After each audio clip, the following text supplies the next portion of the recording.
Hello friends, Iqoo Z11 turbo இந்த phone எப்படி இருக்குது, வாங்கலாமா வேண்டாமா, கொடுக்குற காசுக்கு ஒர்த்தாக இருக்கா அப்படின்னு சொல்லி இந்த வீடியோவில் பார்க்கலாங்க. இந்த வீடியோ ஸ்கிப் பண்ணாமல் பாருங்கள். நீங்கள் நம்ம சேனலுக்கு இப்போ தான் முதல் தடவை வரீங்கன்னு நம்ம சேனலை முடிவு பண்ணுறதுக்கு சப்ஸ்கிரைப் பண்ண மறந்துடாதீங்க. சப்ஸ்கிரைப் பண்ணிவிட்டு பக்கத்தில் ஒரு பெல் பட்டன் வருங்க, அதை அழுத்தி ஆள் கொடுக்க மறந்துடாதீங்க. இந்த ஃபோனோட டிஸ்பிளே சைஸ் வந்து 6.5 இன்ச்சு AMOLED டிஸ்பிளே கொடுக்குறாங்க. கூட 144 ஹெர்ட்ஸ் ரிஃப்ரெஷ் கொடுக்குறாங்க. பிரைட்னஸ் லெவல் 5000 நிட்ஸ் கொடுக்குறாங்க. ஓகேங்களா, பீக் பிரைட்னஸ் லெவலில். ஓகேங்களா, அதாவது நம்மளுக்கு AMOLED டிஸ்பிளேன்னு காட்டி நம்மளுக்கு பிக்சர் குவாலிட்டி, வீடியோ குவாலிட்டி எல்லாம் பெட்டராகவே இருக்குது. கூட 144 ஹெர்ட்ஸ் ரிஃப்ரெஷ் கொடுக்கறனால நம்ம ஸ்க்ரோல் பண்ணுறது, மூவ்மெண்ட் ஸ்பீட் எல்லாம் ஃபாஸ்ட்டாகவே இருக்குது. நம்மளுக்கு யூசேஜ் நல்லாவே இருக்குது. ஓகேங்களா, ஏன்னா ஒரு ஏங்காகாமல் அது மாதிரி நல்லாவே இருக்குது. அதே போல் 5000 நட்ஸ் பீக் பிரைட்னஸில் கொடுக்குறதுனால நம்ம வெளிச்சத்தில் யூஸ் பண்ணும்போது கூட டிஸ்பிளே வந்து நல்லா பிரைட்டாகவே தெரியும். அடுத்தது கேமரா பற்றி பார்க்கலாங்க. பின்னாடி 2 கேமராங்க. ஒன்று 200 எம்பிக்கான வைட் ஆங்கிள் சென்சார், இன்னொன்று 8 எம்பிக்கான அல்ட்ரா வைடு. நம்ம பின்னாடி 200 எம்பி கேமராவில் வந்து OIS சப்போர்ட்டும் இருக்குது, ES சப்போர்ட்டும் இருக்குது.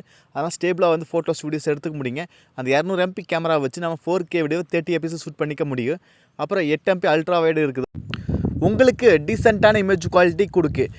ஆஹா ஓகோனுங்கிற லெவன் கிடையாது, இருக்கிற ஒரு டீசெண்டான இமேஜ் குவாலிட்டி கொடுக்கு. ஃப்ரண்ட்டில் 32 எம்பிக்கான செல்ஃபி கேமரா இருக்குது. அதை வச்சு நம்ம வந்து 1080 வீடியோ 60 எபிஎஸ் ஷூட் பண்ணிக்க முடியும், 4K வீடியோவே எடுத்துக்க முடியும்னு சொல்கிறாங்க. ஏன்னா சைனா வேரியண்ட்டில் இப்படி இருக்குது. இந்தியன் வேரியண்ட் வரும்போது சில மாற்றங்கள் கொண்டு வர அதிக வாய்ப்பு இருக்குது. அப்புறம் பேட்டரி பற்றி பார்க்கலாங்க. 7600 mAh பேட்டரிங்க, இல்லை மேசிவான பேட்டரிங்க. அதை ஃபுல்ஃபில் பண்ணவும் 100 வாட்டுக்கான சார்ஜும் கொடுக்குறாங்க. நம்மளுக்கு பேட்டரி லைஃப் தாராளமாக சார்ஜ் நிற்கும். ஒரு 1.5 நாள் 2 நாள் பக்கமாக நார்மல் யூசேஜ் தான் நிற்கிங்க. கூட நம்ம கேம் எதாவது விளையாடுறீங்க அப்படின்னா 10 hours அந்த ரேஞ்சில் நிற்கிங்க. அதை ஃபுல்ஃபில் பண்ண 100 வாட் கொடுக்குறதுனால நம்ம குயிக்காக சார்ஜ் கம்ப்ளீட் பண்ணிக்க முடியும். அதனால் பேட்டரி லைஃப் வந்து தாராளமாக சார்ஜ் நிற்கிங்க. அடுத்து 12GB RAM வேரியண்ட் இருக்குதுங்க. 256GB இன்டர்ஸ்டோரேஜ் மொபைலும் இருக்குதுங்க. இது வந்து பேஸ் வேரியண்ட்டாக வர அதிக வாய்ப்பு இருக்குது. இதோட ப்ரைஸ் இந்தியன் மார்க்கெட்டில் மேபி ஒரு 39,000 வர அதிக வாய்ப்பு இருக்குது பேஸ் வேரியண்ட்டாக. இதோட ப்ராசஸும் நல்ல ப்ராசஸ் தாங்க. ஸ்னாப்ட்ராகன் 8 Gen 5 அப்படிங்கிற பவர்ஃபுல்லான ப்ராசஸ். இந்த ப்ராசஸ்னால தான் இந்த ஃபோனோட ப்ரைஸும் இன்க்ரிமெண்ட் ஆகுதுங்க. ஏன்னா இந்த ப்ராசஸ் கொடுக்கறதுனால கேம் விளையாடுறதுக்கு நல்லா கான்ஃபிடண்ட்டாகவே இருக்குது. கேம் பர்ஃபார்மன்ஸ் சும்மா Iqoo வெறித்தனமாக இருக்குது. அதே போல் இந்த ப்ராசஸும் கொடுக்கறதுனால நல்லா வெறித்தனமான ப்ராசஸ் கொடுக்குறாங்க. அப்போ கேமும் வெறித்தனம் விளையாடலாங்க. அது நம்மளுக்கு UFS 4.1 கொடுக்கறதுனால நம்மளுக்கு காப்பி பண்ணுறது, பெஸ்ட் பண்ணுறது, அதாவது ஸ்டோரேஜுக்குள்ளே படம்னாலும் நல்லா ஃபாஸ்ட்டாகவே காப்பி ஆகிக்குங்க. 7.9mm திக்னஸ் கொடுக்கறதுனால ஸ்லிம்மாகவே இருக்குது. ஏன்னா லுக் வைஸ் பார்க்கும்போது இந்த ஐஃபோனோட லுக்கு தான் கொடுத்துருக்காங்க. டியூயல் ஸ்பீக்கர் கொடுக்குறாங்க.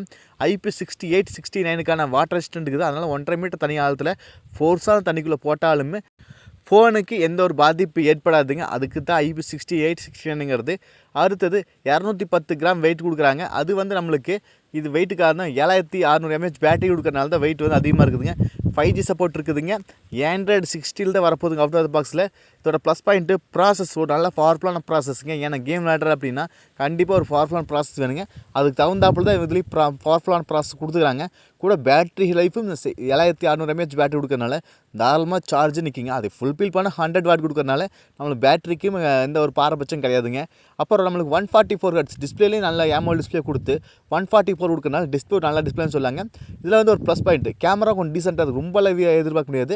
ஆனால் இந்த பட்ஜெட்டுக்கு ஒரு நல்ல கேமரா. ஓகேங்களா, ஒரு ஆல்ரவுண்டர் பேக்கேஜ் ஃப்ளாக்ஷிப் லெவலில் இருக்குது. இதோட ப்ரைஸ் தான் தீர்மானிக்கும். என்ன கேட்டால் ஒரு 39,000 இந்தியன் மார்க்கெட்டில் வரைக்கும் அதிக வாய்ப்பு இருக்குது.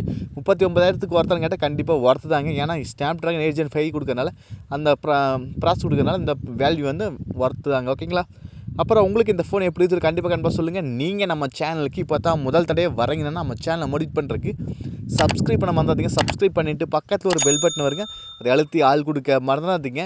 மீண்டும் ஒரு நல்ல பதிவு சந்திப்பு நண்பர்களே. Bye, take care.